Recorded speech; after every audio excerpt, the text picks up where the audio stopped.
Sir నమస్కారం sir. Sir ఇప్పుడు supreme court తీర్పు ఎలా రాబోతుందంటారు? ఏ విధంగా వచ్చినా మనకేమైనా ఇబ్బంది అవుతుందంటారా?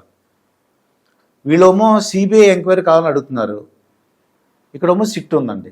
దుర్గాప్రసాద్ గారు నమస్తే. నమస్కారం. ఇప్పుడు సమస్య అంతా ఎక్కడ నడుస్తుంది? ఈ కల్తీ జరగలేదని సిట్ ఏమో ఫామ్ చేసిందండి ప్రజెంట్ కూటమి గవర్నమెంట్. కొన్ని దశాబ్దాలుగా కొన్ని ఏళ్లుగా అఖిలాండ బ్రహ్మాండ కోటి భగవంతుడైన దేవదేవుడి వెంకన్నకి ఇస్తున్న ప్రసాదంలో కల్తీ జరిగిందనేది ఒక మాట. ఈ మాట ఎవరు చెప్పారు? ఆ రాష్ట్ర ముఖ్యమంత్రి చంద్రబాబు నాయుడు గారు చెప్పారు. నారా చంద్రబాబు నాయుడు రాష్ట్ర ముఖ్యమంత్రి చంద్రబాబు నాయుడు గారు చెప్పారు. ఎలా చెప్పాడు? ఒక ఈవో ఒక రిపోర్ట్ ఇచ్చాడు, వాళ్ళు తనిఖీలు చేశారు, గుజరాత్ ల్యాబ్ పంపించారు. ఆ ల్యాబ్ ఒక రిపోర్ట్ ఇచ్చింది, అది ఆయన దగ్గర పెట్టుకొని ఆయనకి అప్పటి వరకు తెలియదు ఈ క్రూరత్వానికి కూడా పాల్పడిందా ప్రభుత్వం అనే పర్యవసానంగా మీటింగ్ చెబుతూ వైసీపీ పాపాల గురించి చెబుతూ తిరుపతి లడ్డూలో కూడా వీళ్ళు అపవిత్రం చేశారనే మాట మొట్టమొదటగా అన్నాడు. రిపోర్ట్ అప్పటికి ఉంది. వెంటనే వైసీపీ వాళ్ళందరూ బయటకు వచ్చారు, చంద్రబాబు నాయుడు గారు లడ్డూలు రాజకీయం చేస్తున్నాడు అని. రెండో రోజు రిపోర్ట్ వచ్చింది, Gujarat lab report. Gujarat lab report అంటే నేను పెట్టుకున్న ల్యాబ్ రిపోర్ట్ కాదండి, అవునండి, కేంద్ర ప్రభుత్వ అనుమతితో పెట్టిన ల్యాబ్ రిపోర్ట్. గుజరాత్దైనా మద్రాసుదైనా. ఇప్పుడు వైసీపీ పార్టీ ఏం మాట్లాడాలంటే, జగన్మోహన్ రెడ్డి గారు ఏం మాట్లాడాలి? బాధ్యత గల ముఖ్యమంత్రి, విచారించుకోండి, 10 విచారణ అయ్యండి, నేను తప్పు చేయలా, దేవుడి విషయంలో చేయను, నేను బైబిల్ పట్టుకున్నా సరే, 4 గోడల మధ్య చదివినా సరే, 40 గోడలు ఎక్కి చదివినా సరే మీరు విచారించుకోండి అని అనాలి. కోర్టుకి ఎవరు వెళ్ళారండి? సుప్రీంకోర్టుకి సుబ్బారెడ్డి గారు వెళ్ళారు. కుయ్యి సుబ్బారెడ్డి చైర్మన్, ఇది ఫార్మర్ చైర్మన్ ఆఫ్ టీటీడీ అండి, plus parliament member in YCP. YSR Congress party parliament member. అవునండి. సుబ్రహ్మణ్య స్వామి ఎవరండి? అతను ఆల్సో వైసీపీ ఫేవర్. మీరు కోర్టుకి వెళ్ళారు అడ్డుకోవటానికి.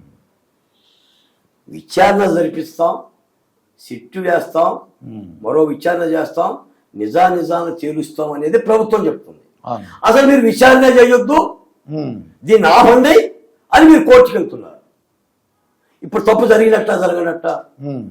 నేను ఒక మాట చెప్తాను సార్, అన్నం ఉడికిందో లేదో అన్నం అంతా పట్టుకొని అక్కర్లేదు, చేయి పెట్టి తిప్పుతావా, పట్టుకుంటావా? ఒక్క మెతికి పట్టుకుంటాం. జగన్మోహన్ రెడ్డి గారి 5 ఏళ్ల పరిపాలన గమనిస్తే హిందూ దేవాలయాల మీద ఇతను అపవిత్ర కార్యక్రమాలు చేశాడా లేదా అనేది అర్థం అవుతుందా లేదా? అవునండి. ఏనాడుంది హిందూ దేవాలయాన్ని పట్టించుకున్నాడా? రాముడు తల తీస్తే కొడాలి నాని గారు ఏం చెప్పారంటే, ఏముందా బొమ్మగా తలపోతే, సీతమ్మవారి పాదాలు పోతే ఏం చెప్పారంటే, ఇరుకులు ఎత్తుకుపోయింది. రథం తగలబడితే ఏం చెప్పారంటే, 10 లక్షల రూపాయలు అవుతుందని చెప్పారు. ఈ అపవిత్రం కాదా సార్? అదంతా కూడా మనోభావాలన్న సంగతి మర్చిపోయారు. మనోభావాల తర్వాత సంగతి. ఒక హిందూ దేశంలోనే ఉన్నాం మనం.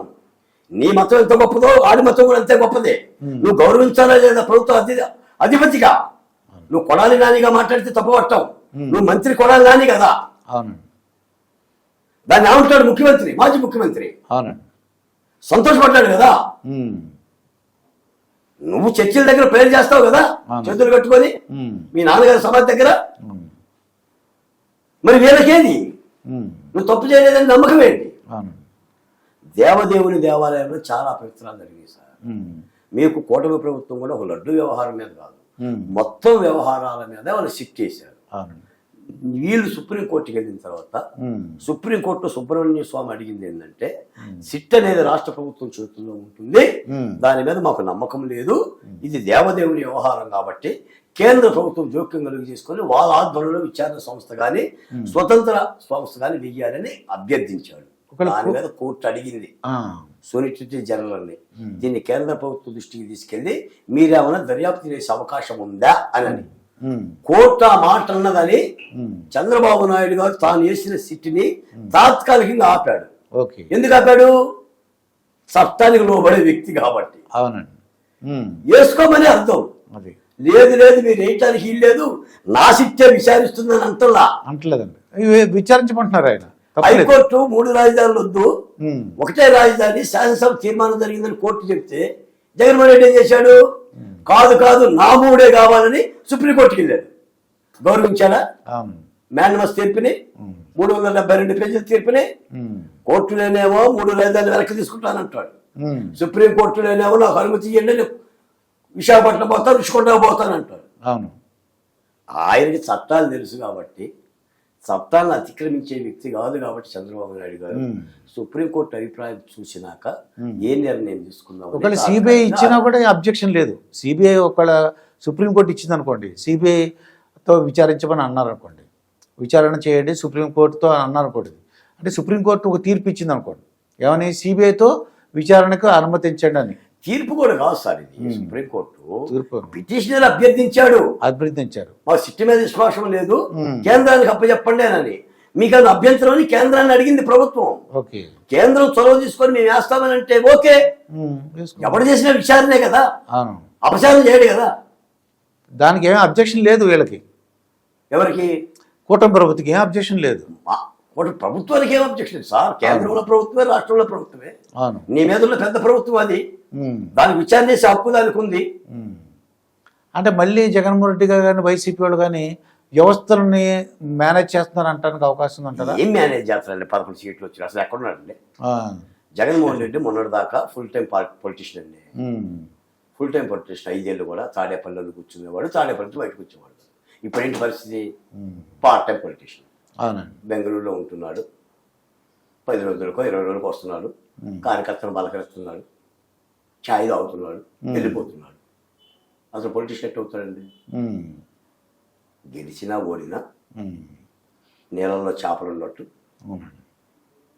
ప్రజల మధ్యన ఉండే రాజకీయ నాయకుడు పొలిటీషియన్ అవుతాడు. అది చంద్రబాబు నాయుడు గారిని ఏమన్నారండి ఆ రోజున? హైదరాబాద్లో ఉన్న తన ఇంటికి 2 రోజులు రెస్ట్ తీసుకోవడానికి వస్తేనే ఎన్ని మాట్లాడారు? పవన్ కళ్యాణ్ గారిని ఏమన్నారు? ఏదో సినిమాలు తీసుకోవటానికి తన వృత్తిలో ధర్మంగా.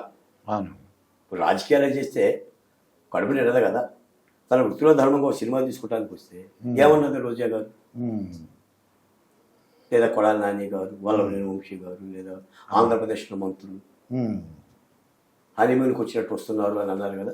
ఇప్పుడు జగన్మోహన్ రెడ్డి గారు హనీమూన్కి వచ్చినట్టు రావట్లేదు, ఆంధ్రప్రదేశ్కి వస్తున్నారు. మాట్లాడి నైతిక ఇంకో మాట కూడా చెప్తాను సార్. అసలు ఆంధ్రప్రదేశ్లో 175 వస్తాయి, అందులో 175. అవును.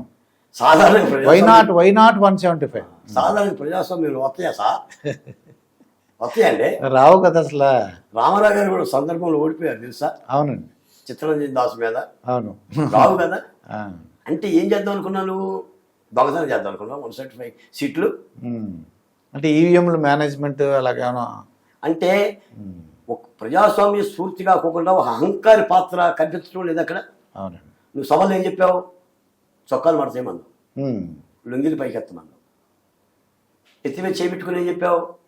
ఏం పీక్కుంటారో పీక్కున్నాను, ఏం పీక్కుంటారో పీక్కున్నాను. అవును, ఇంటికి ముక్కు కూడా పీకలేరని అన్నారు. అవును, పీకారు. అది అది గుండి చేశారు. అది మీకు మాట చెప్పానా? మంగమ్మ గంగమ్మ అని చెప్పి 2 మహిళలు ఉన్నారంట. మంగమ్మ ఎత్తినేమో 2 ఇంటికలు ఉన్నాయి, గంగమ్మ ఎత్తినేమో 1 ఇంటికి ఉంది. నాకు 2 ఇంటికలు ఉన్నాయని ఈ మంగమ్మ గంగమ్మని 1 ఇంటికి గంగమ్మని ఎత్తి పొడుస్తూ ఉంటుంటది, ఏదో ఒకటి. దాన్ని బాధ భరించలేక ఈ గంగమ్మ గంగానదికి వెళ్ళిపోయి నీళ్ళలో మునిగి తల్లి ఆ మంగమ్మ శరళపడలేకపోతున్నాను అని గంగానదిలో మునిగితే గంగమ్మ ప్రత్యక్షమై ఏమైందమ్మా అంటే మంగమ్మ ఏంటి చేస్తుంది అని ఉంది. ఓకే అని చెప్పి దీవిస్తే తల నిండా ఇంటికి వచ్చేసి వాళ్ళు చేసుకొని పూలు పెట్టుకుని ఈ మంగమ్మ చూసింది 2 ఇంటికి. అసలు ఇది జుట్టట్టు వచ్చింది అని, ఇది గంగానదికి పోయిందని అర్థమైంది. ఇది అంటే పొట్ట పెట్ట చదువుకొని నేను గంగానదికి పోయి అమ్మ గంగమ్మ తల్లి నాకు తల ఇంటికి మునిగింది, 2 ఇంటికి వరదలో కొట్టుకుపోయి అత్యాస ఉన్నదంతా పోయింది. నిన్ను నమ్మి విశ్వసించి 151 సీట్లు ఇచ్చాడు. నువ్వు గర్వభంగంతో దుర్యోధుడిలాగా విర్రవీగుతారా? బాధ్యత పనిచేయకపోతే అవునండి. ఇది అంతే. దీన్ని గమనిస్తే మంచిది. అదే ఏదైనా బాలకోటే గారు నాకు అర్థమైంది ఏంటంటే సిబిఐ విచారణ ఒకవేళ ఇచ్చినా కూడా రాష్ట్ర ప్రభుత్వానికి అభ్యంతరం లేదు. అసలు రాష్ట్ర ప్రభుత్వాలు అభ్యంతరం పెట్టవండి. కేంద్ర ప్రభుత్వానికి ఆ నిర్ణయాధికారం ఉంది. మొత్తానికి నిజాలు బయట తీయాలి, అది వాళ్ళ కోరిక. ఇదండి బాలకోటే గారితో జరిగిన ఇంటర్వ్యూ. మరొక ఇంటర్వ్యూతో మీ ముందుంటాను. మీ మాస్టర్ దుర్గాప్రసాద్. నమస్కారం సార్.